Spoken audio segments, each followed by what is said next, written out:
जिल्हा परिषद सेस फंडातून शेतकऱ्यांना पीक संरक्षण अवजारे व उपकरणे, ट्रॅक्टर चलित अवजारे, कृषी सिंचनासाठी सुधारित अवजारे, साधने 50% मर्यादित अनुदानावर डीबीटी तत्वावर देण्यात येणार आहेत.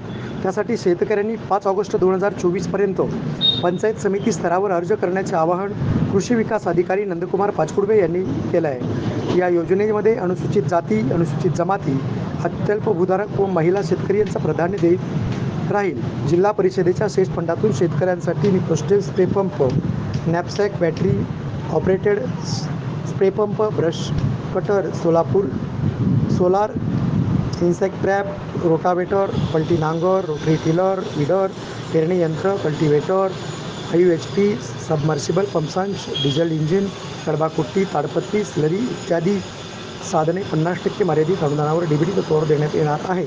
इच्छुक शेतकऱ्यांनी स्वतःचा 7/12, 8 आधार कार्ड, बँक पासबुकच्या पहिल्या पानाची झेरॉक्स प्रत तसेच लाभार्थी अनुसूचित जाती, अनुसूचित जमातीचे असल्याचे प्रमाणपत्र, दिव्यांग लाभार्थीसाठी दिव्यांगाच्या दाखल्याची झेरॉक्स सह संबंधित पंचायत समितीकडे अर्ज करावेत, असं आवाहन करण्यात आलं आहे.